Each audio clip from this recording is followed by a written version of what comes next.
Over the last 4 years, exports have become a hugely important part of the industry. We've emerged as a global powerhouse in ethanol trade. Most importantly, our exports over the last 4 years have broken through records that we had not seen ever in the industry. We had a historically, we've hovered around, we used to hover around 100 million gallons of exports, but something happened in 2009, July of 2009, and when we became the low-cost global producer of ethanol on the planet.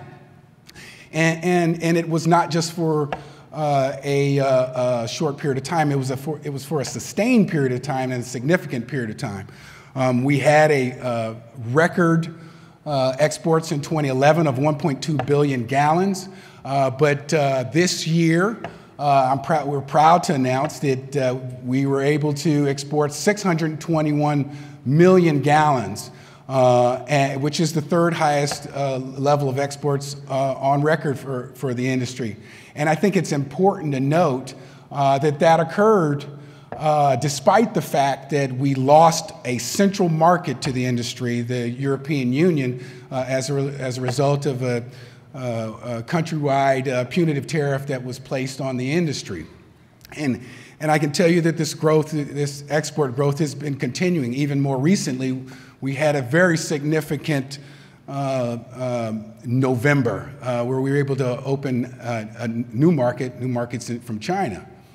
As you can see from this graph, it shows our past limited and nominal exports all the way up until 2009, and then you automatically see that bump, and that tremendous bump that occurred in 2011.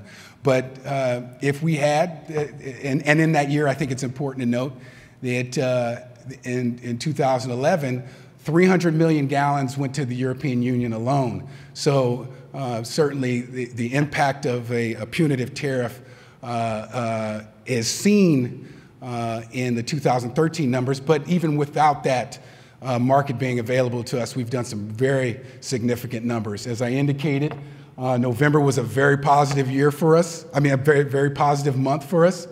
We were able to open markets, actually get some volume into China, for fuel use, which is a very significant accomplishment, but we were able to go into the Philippines, and to India and a few other countries. So the growth is continuing. This is growth that's not being concentrated on one particular or two or three particular areas. We've significantly, one of our closest trading partners is Canada, and we do provide a significant amount to them. But as you can see from this graph, it's going all around the world. It's going to Mexico, to Peru, to Jamaica, to Brazil. Interestingly enough, Brazil's a very large country, not just Sao Paulo, as many people aren't aware. The United Arab Emirates, as well as other Asian countries. We are a net exporter. You see from this graph that we had some hiccups in 2012, but I want to remind everybody we had a huge drought that impacted the industry. But you can see from this graph that we are staying above that level that shows that we're actually making sure our trade balance is positive.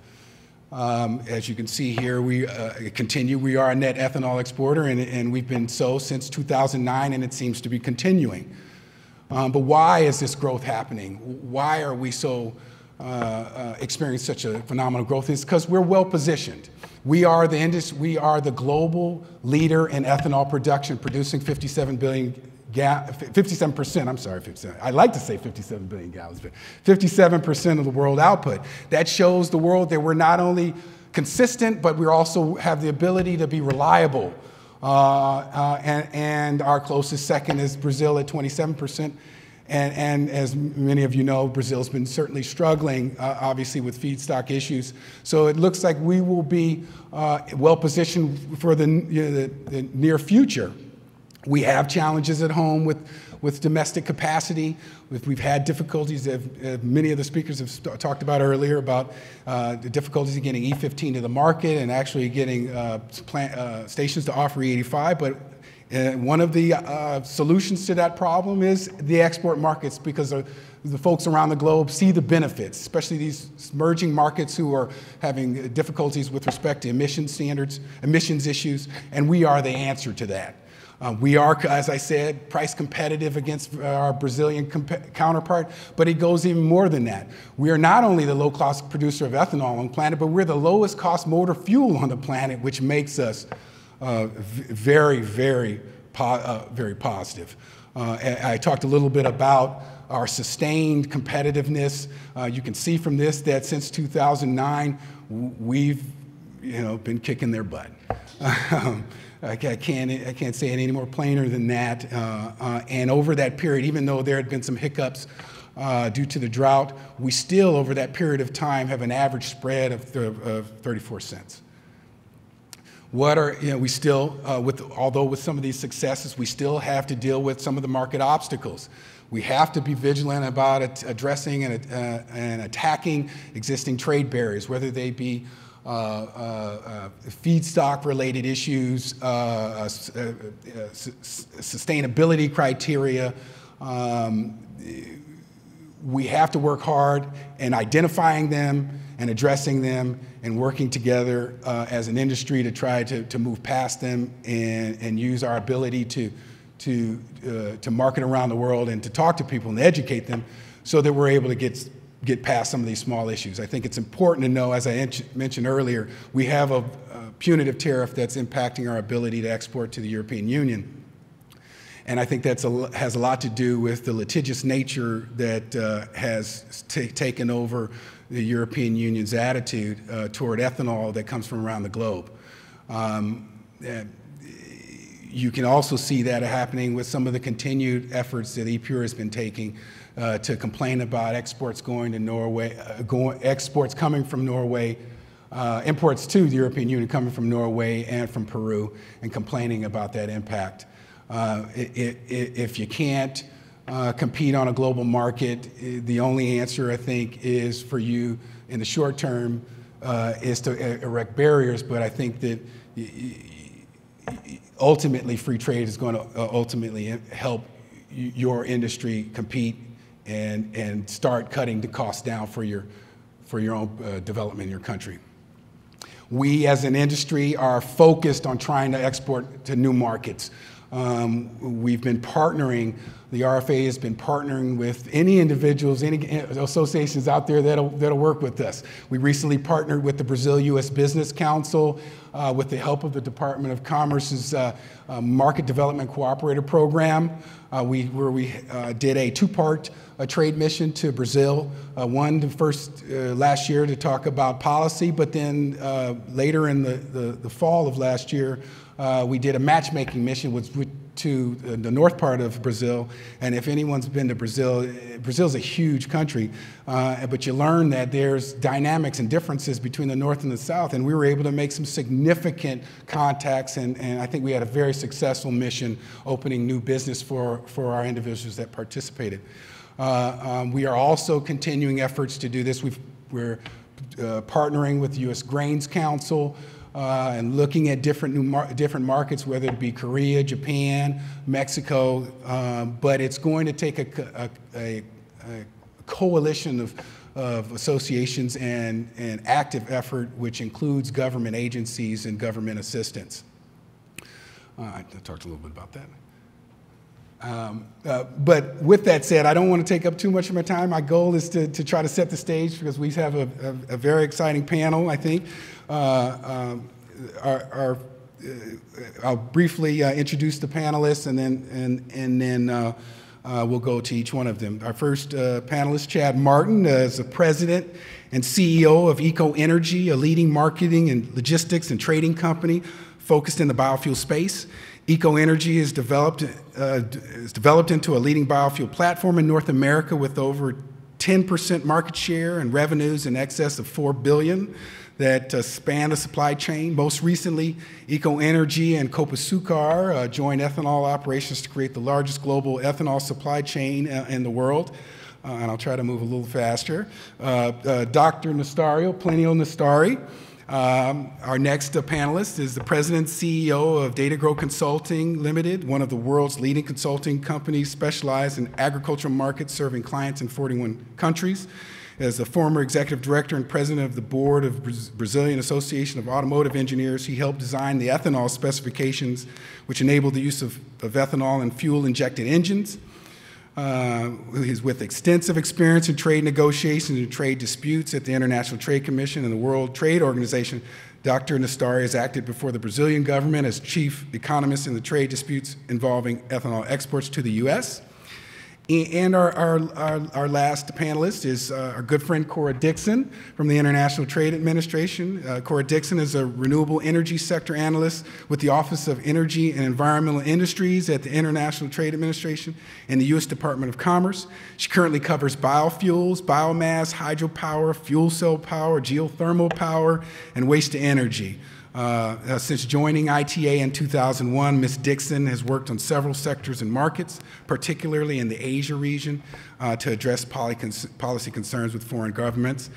So I certainly appreciate you joining us, all of you, but let's, I think, start with Chad from Eco Energy. Thanks a lot, Chad, for joining us. Well, thank you, Ed. Thank you, Bob, and the RFA for inviting us up here to speak. And second of all, I want to thank all of you guys for still hanging in here with us. We know, as Ed alluded to, we get the dubious honor of being the last panel on the last day, and we're the only ones keeping you from lunch and the beautiful weather outside. So we'll do our best to be quick yet thorough on some of this. A lot of the information that I'm going to speak about, Ed's already touched on, so I'm going to go through the data relatively fast. I'm really going to focus on three main areas. One, historical exports and what happened in 2013. Two, the impact to our U.S. ethanol price and margin scenario based on import and export flow. And three, finally, I'll conclude with kind of some changes that we see coming from 13 to 14 overall.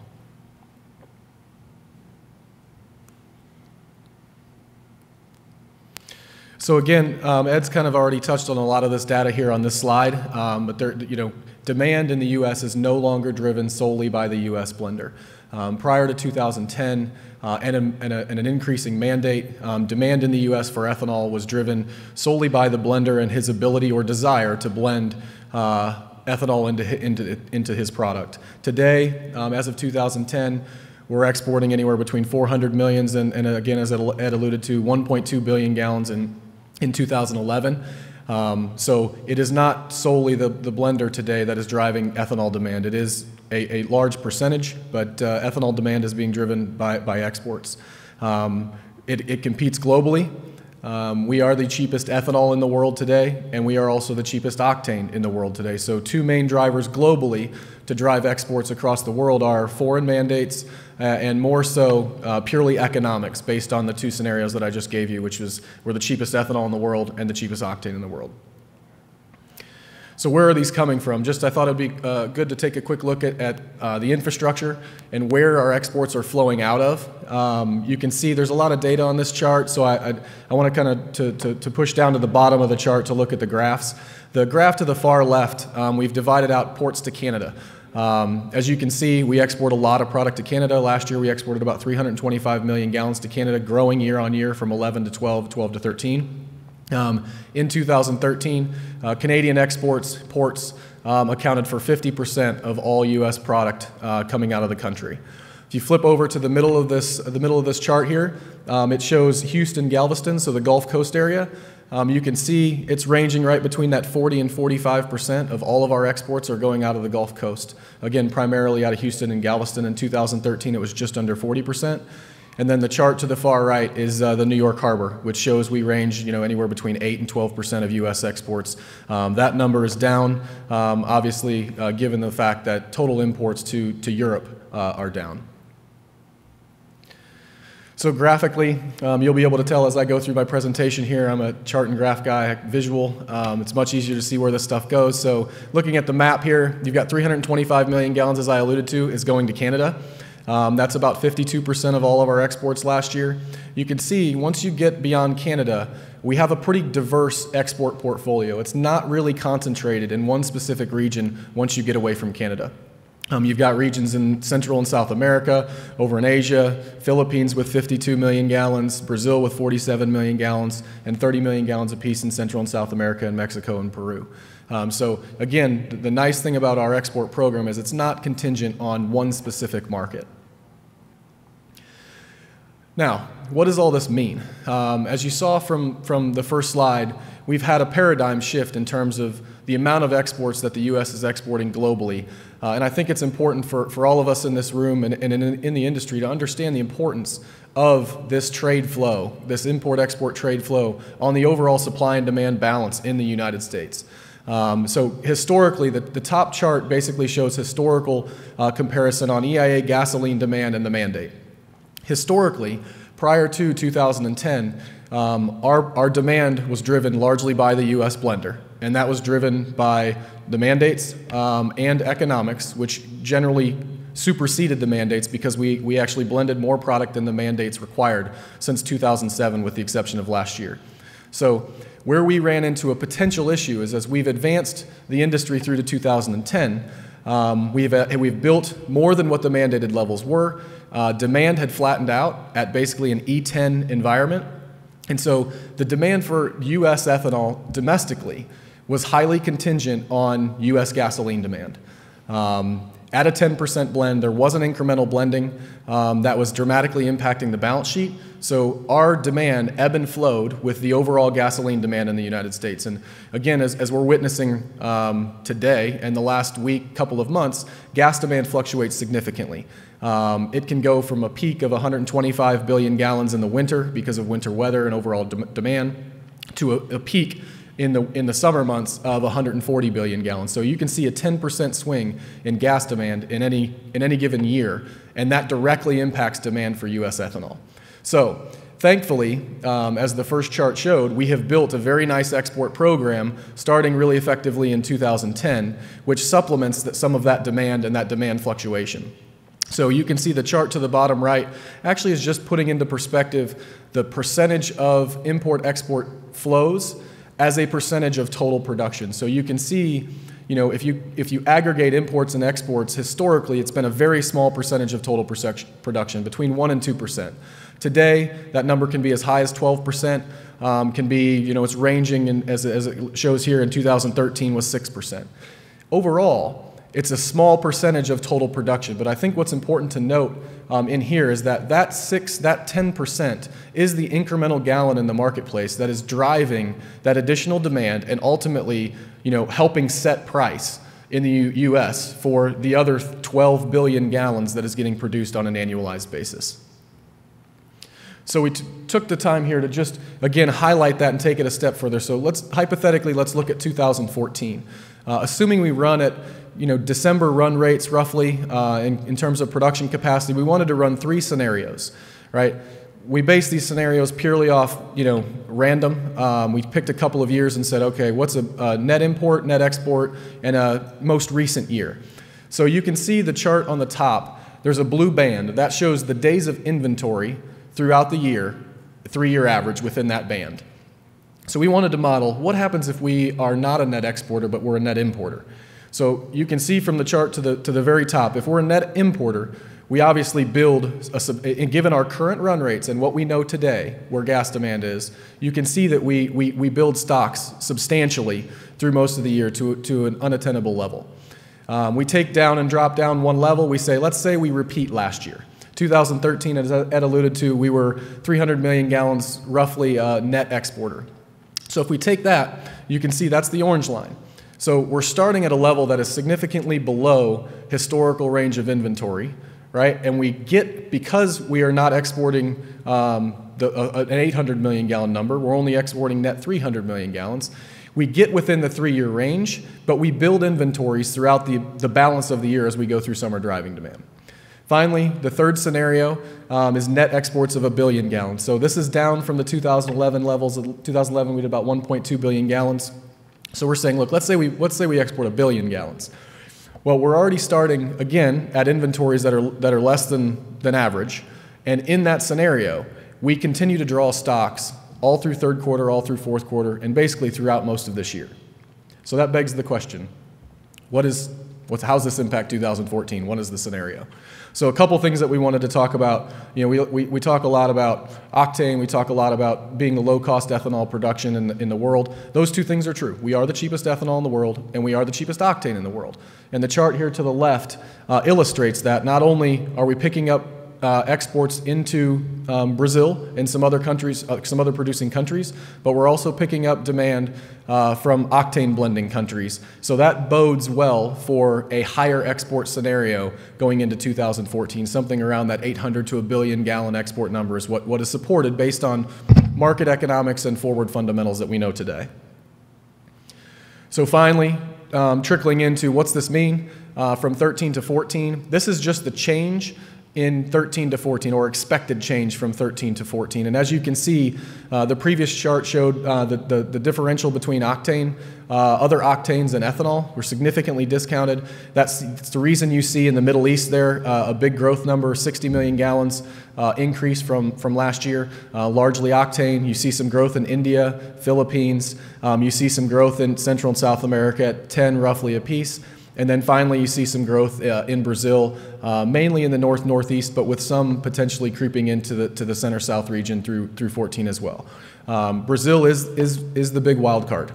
We have a very unique, diverse export portfolio, but Brazil does have a mechanism to clear barrels and create incremental demand fairly substantially versus some of the other markets, and it's going to be a key market for us to kind of stay focused on as we go through 14 and go into future years as well. Thank you very much, Ed. It's a pleasure to be here. Thank you, Bob and Mary, for the invitation. Where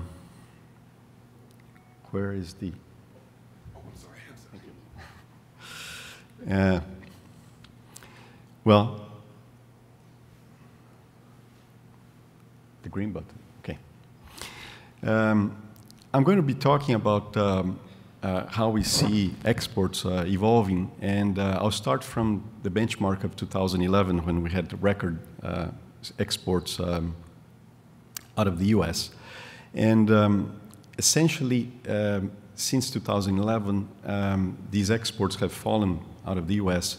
basically because of the reduced volumes going to Brazil and to Europe, and part of this reduction was compensated by greater exports to geographies like Philippines and Peru, and we see that the big strength is exactly what has been mentioned before, which is the price competitiveness, and we see as a very startling reality that octane is being priced and ethanol is being valued for that in places which we hardly could imagine would be relevant, like Iraq.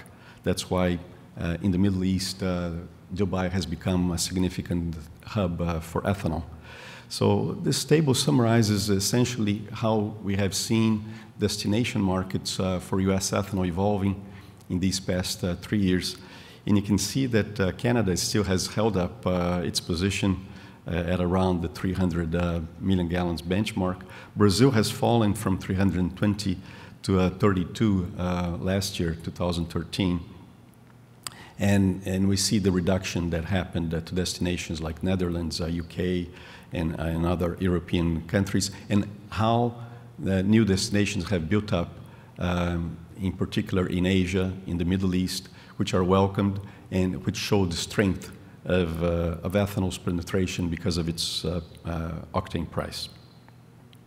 And the issue is whether we are going to be seeing these volumes to go beyond the 5 to 8 to 9% range of the total U.S. market that we have seen in these past few years. In Brazil, which used to be and had been a good destination for U.S. ethanol, much of the problem has laid in the fact that Brazil has faced in the past 4 to 5 years difficulties coming from the uncertain government policy towards biofuels and climate. That's that has been captured by this graph, which shows the supply of total reducing sugars, which is sugar plus alcohol converted in the same basis, sugar equivalent, shows that Brazil produces around 86 million tons of sugar equivalent. And you can see in these most recent years how total supply has varied a lot. And in this past crop of 13-14, Brazil has very barely recovered the previous record, which was achieved in 10-11. Much of these changes in supply have been captured by the hydrous market, as you can see. So not so big variation in the sugar production and in the anhydrous production, which is the one blended in gasoline, and more in the hydrous market. And part of these changes have brought opportunities for complementation of the Brazilian supply from imports. And in this graph, we show the arbitrage for sending ethanol from the US to Brazil, something that we monitor every week. And you can see that recently, since September last year, the arbitrage has been open for US exports of ethanol to Brazil again. And that is what is happening mostly to the Northeast region, which is facing drought problems. And it's happening essentially because it is cheaper to bring ethanol from the Gulf Coast in the US than to send it from São Paulo to places like Belém, Manaus, Fortaleza, and this is happening. And there are vessels coming also to Paranaguá and Santos now in the off-season of the Brazilian crop. In the opposite way, our calculation of the arbitrage of sending ethanol from Brazil to the US shows a negative arbitrage at this moment. That's why exports of ethanol from Brazil to the US have fallen in recent months as well. Much of this competitiveness between US and Brazil is driven by exchange rates. And last May, the exchange rate real to the dollar was 1.9, 1.95 reais to the dollar. Now it's 2.4. So cost-wise, competitiveness-wise, you know, exchange rates are key for that. And so we have to monitor exchange rates permanently to check the viability of these flows. But a factor which has been influencing the whole market and the demand for ethanol in Brazil is this government policy that I referred to, which is very detrimental. It's a populist policy in which the federal government is subsidizing gasoline consumption by setting an artificially low price for gasoline at the refinery level, which is killing Petrobras, but it's also harming the ethanol industry.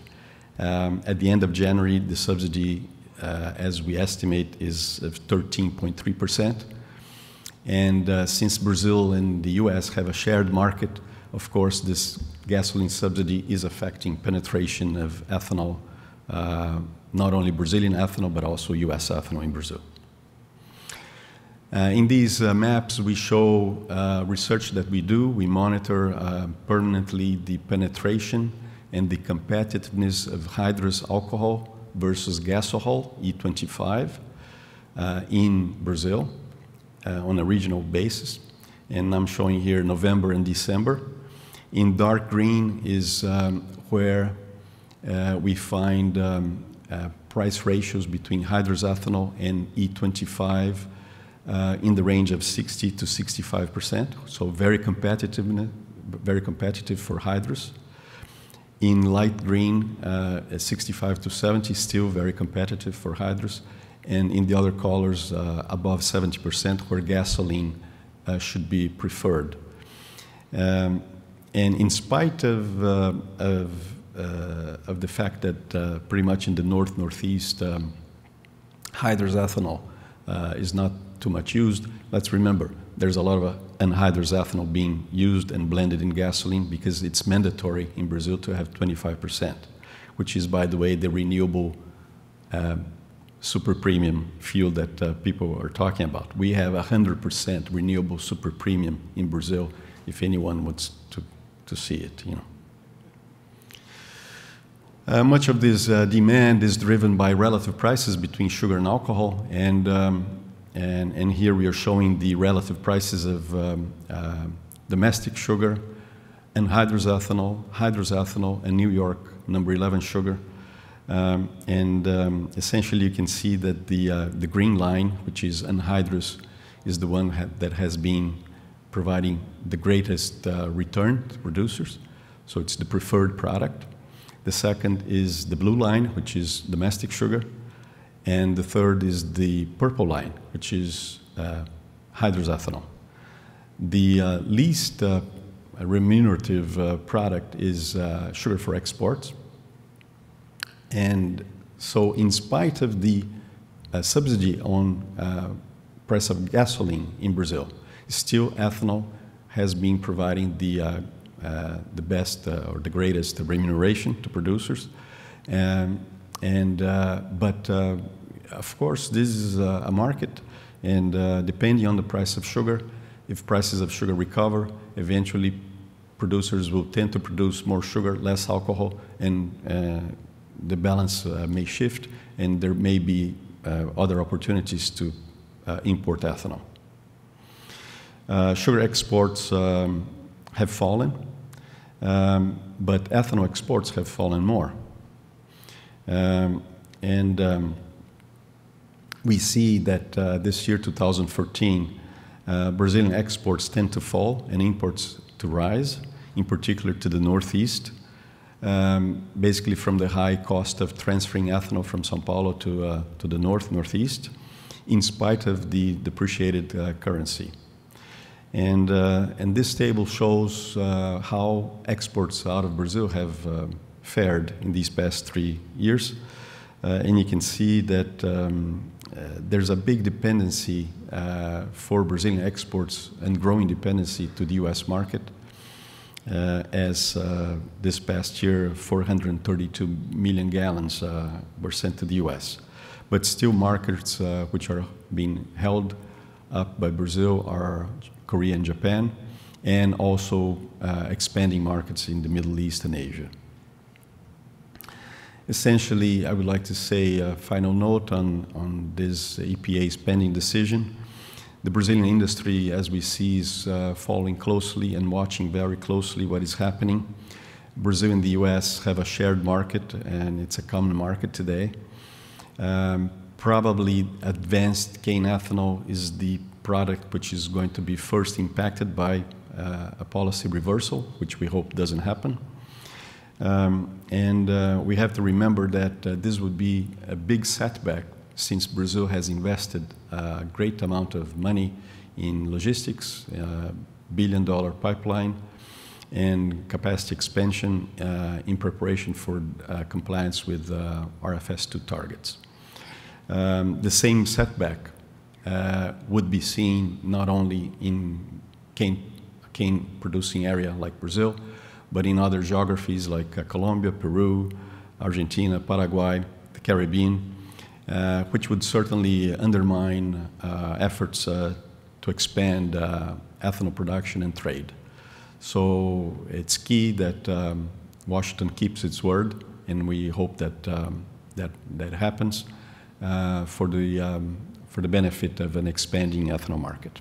Thank you very much. Well, it's a distinct honor to be the last panelist on the last panel of the conference. And I know Mr. Grundler really set the high standard this morning. As a bureaucrat, I'll do my best to try to live up to that one. But thanks again for being here to the bitter end. And as an industry analyst for the International Trade Administration, I actually focus on renewable energy. And over the past 3 years, I've been tracking biofuels exports. And I'm really looking primarily at the fuel use of ethanol. So I offer that, in advance. I recognize that the industry is a lot wider ranged. But today, I'm here to encourage US exporters to combine their efforts and utilize government resources on a larger scale, such as the recent trade mission to Brazil that was mentioned, and I'll talk some more about that later. I believe that with a coordinated approach to opening markets, or even to just enhancing your existing trade relationships, you will indeed see that a rising tide lifts all boats for the ethanol industry, circling back to the opening speech that Bob Deneen made. So now I learn how to use the clicker. Let's see. All right. Well, that didn't work. Ah, all right. Well, here's a fun fact about 2013. We shipped more ethanol to Tunisia than to the UK. Everybody knows why, but it's still very surprising. It's a completely new market. 2013 wasn't as big a year as 2011, but 2014 is looking very promising. Let's see, fun fact number 2. How many different markets did we have? We shipped ethanol for fuel use to 60 different markets. It's not, again, our all-time high of number of markets, but it's extremely diverse. And this is, again, according to the classification system, just for fuel use. So fun fact number 3, where did most of that ethanol go? We had 60 markets, but actually most of it went to the top 12 markets. And 95%, as a matter of fact. So there's actually still a lot more work we can do to develop a wider range of relationships, trade relationships. And I want to show you quickly the top 12. And this is actually in liters. I'm going with the metric system here because that's where I got my trade data. You'll see Canada completely, more than half of our ethanol fuel. Always has been a strong customer. Brazil, still number 3. Philippines, some of these countries on here, it's amazing how geographically diverse, as Chad mentioned in his presentation as well. India and Tunisia. The UAE is a sort of a different case. They're not really using the ethanol themselves. They're just, retrading it. But that doesn't matter. An export is an export.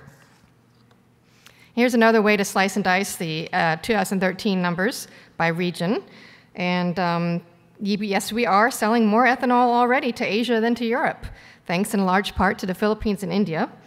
But I'll also caution the European slice of this pie chart includes Norway. So if you were to only include the EU member states, it would be even smaller. The US used to sell 1/3 of its ethanol exports to the EU before the anti-dumping duties, and it just goes to show that trade policy can have a huge effect. And, well, there's no need for me to go over these. Everybody's been saying, the opportunities are there. This is the good news. But we do have challenges, and some of those have been touched on as well. Everybody knows the anti-dumping duties, sustainability certification requirements. And some markets just favor the local or the regional ethanol, even if our ethanol is more cost competitive. That may also be a policy. They want to produce their own ethanol. Sometimes the discrimination is against grain-based ethanol for food security concerns. I think the Philippines makes an interesting case because they have a mandate, and they need it with a combination of their locally produced ethanol and ethanol imported from the US and from Thailand, all totally different feedstocks. So that's a great open market, and we should keep pursuing that. Sometimes a country just doesn't promote biofuels very seriously, and I'm very skeptical actually about Japan, even though Brazil's had some luck selling ethanol to them. But I believe their focus is more on electric vehicles. That's their idea of a clean energy transportation solution, and it's no surprise since they're very dominant in the auto industry. There are countries that just flat out don't allow imported ethanol to be blended into the domestic gasoline supply. South Africa. China is also this way, at least nominally. Their stance may be softening a little bit. They do have a horrible air pollution problem. And some companies have reported sending ethanol fuel for fuel use to China, but they're never going to admit this. I'm sure they're never going to officially recognize this in their trade statistics, but it's an interesting phenomenon. So the challenges are there, but they're not insurmountable. I believe many of them are better addressed on a collective basis. And this is where the rising tide will lift all boats. To extend the metaphor a little bit, you need to steer your way towards a long-term strategy rather than be buffeted about by the waves of supply and demand. So my advice is to be proactive rather than reactive. Asia. Everybody talks about Asia as the next big market. And I say, don't wait for it to happen. Make it happen. So the rest of my presentation will highlight how the ethanol industry can make use of certain government resources that are available to all exporters. Using these tools, you can understand new markets, address policy barriers, and meet buyers, most importantly. So, you are all aware there are a number of free publications from the U.S. Department of Agriculture that help exporters understand these potential export markets. And if you haven't already, be sure to browse through their database of annual biofuels reports. These are growing in number every year.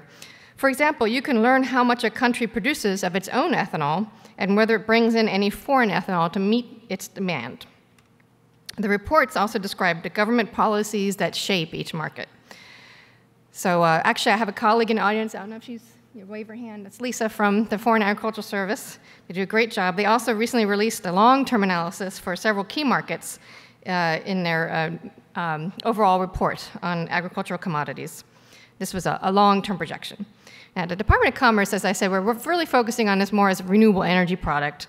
And you heard it here first. Next week, check this URL. We're going to have a report coming out.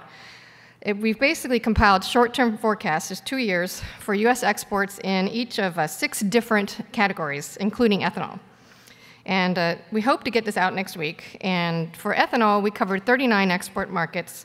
But as a caveat, we couldn't include the UAE because our model was based on consumption projections. So, UAE is really, they're not really using it themselves. They have other uses for it, et cetera. So it doesn't include a very key market. But other than that, we're trying to look at as wide a variety of markets as possible. Let's see. Okay, so in the area of addressing policy barriers, we talked a lot about these at the conference. If you're ready to tackle those trade barriers, I have colleagues at other agencies that are standing ready and willing to assist. U.S. Trade Representative, the Foreign Agriculture Service, they're the ones who are the lead when it comes to these free trade agreements, and when there's a bilateral issue that comes up, they work together to resolve it. They're there for the sustainability forums, these standards-setting bodies. So they're on top of all of those. And then you may wonder, what does the U.S. Department of Energy do? Well, they have international relations with a lot of countries. They have memorandums of agreement. It's somewhat capacity building, but it's also a great opportunity to exchange views on policies. And I think they're becoming more aware as we bring in more industry input, more private sector input of the balance that's needed. It shouldn't just be one way. The U.S.-Brazil Strategic Energy Dialogue, keep your ears open if you're interested in that. They'll be holding another meeting sometime soon. And we're trying to build in a chance for industry to be involved. And finally, meeting buyers. This is what everybody wants to do. So first of all, I recommend that you get to know your local commerce office.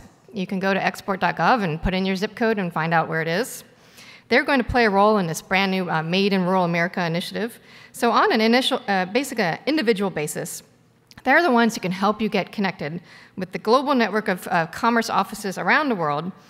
They're the ones who can set up the matchmaking meetings for you when you visit those markets. You might also want to keep your eye out for multi-sector trade mission opportunities.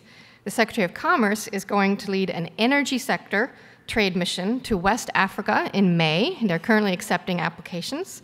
This includes Nigeria, who we have, in fact, exported quite a good deal of ethanol to in the past.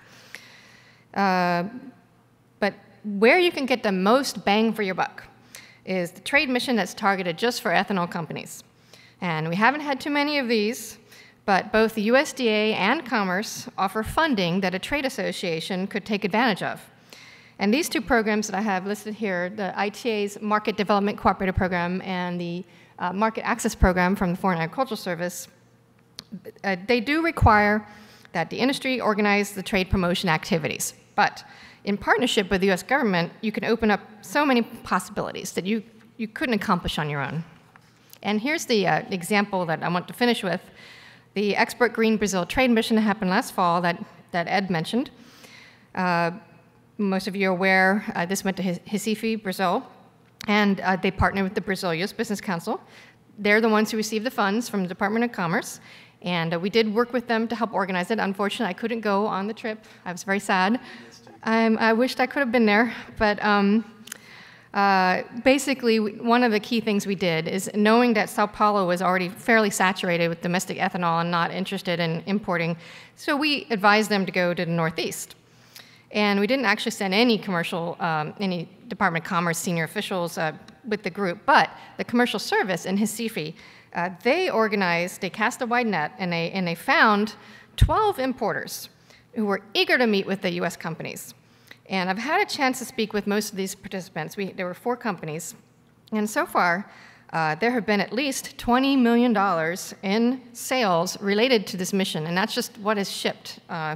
That's only the beginning, because there will be more later this spring, and I've talked to, companies have other opportunities that are coming up. So this is really quite an amazing return on investment. I think what worked particularly well is that we included 2 marketers, and so helping a variety of ethanol producers. And one of them, CHS, they even sent a Brazil-based salesperson, but he even said he learned a lot, even though he wasn't new to the market. So there's really just no substitute for being there in person. And another company told me that they had already established distribution channels to Brazil, but the trade mission still had a huge influence on their decision to focus more on Brazil. The timing was perfect. These companies positioned themselves to meet the buyers right before a surge in the ethanol production, thanks to a good harvest. And of course, Brazil's low-hanging fruit, because the policy environment is so favorable to ethanol. You don't even have to fight about why ethanol. And we have a very healthy trading relationship. But I'm very pleased with the results of this trade mission, and hopefully there could be more to come to other areas as well. And just before I go to the end, I just want to bring up this chart comparing U.S. ethanol exports to Brazil in these 3 years, 2011, 2012, 2013. And you'll notice for the past couple of years, the sales have tended to be reliably higher in the first half of the year, with the exception of 2011, but that was a very unusual year. And this year, the export sales to Brazil were, frankly, a little bit lackluster until the last couple months. And look at that, exports generated from the trade mission. And in fact, December, we had the most monthly exports to Brazil since July 2012. So it really does make an impact, have a difference. So, all right, these are the final thoughts I want to leave you with. First point, needs no explanation. You need to export. Secondly, you can always take the approach that you sell as needed. Chad had talked about that. There's always going to be that opportunity.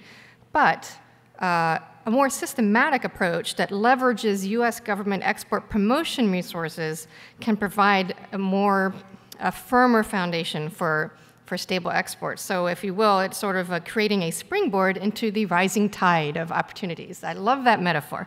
So thank you very much for your attention, and I will be here until 2 o'clock today. I'll leave for the airport at 2 o'clock, so if you want to come up to me afterwards, I'd be happy to talk with you.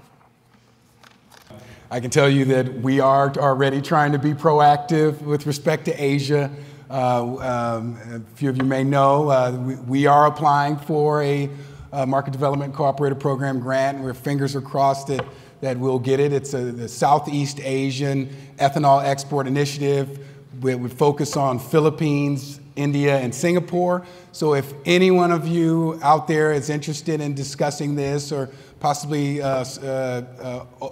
open to support something like that, feel free to come talk to me afterwards. And I do see that my time is up, so we are perfectly on time for Bob to come up and give the close. So if we can have one final round of applause for our panelists. Thank you so much.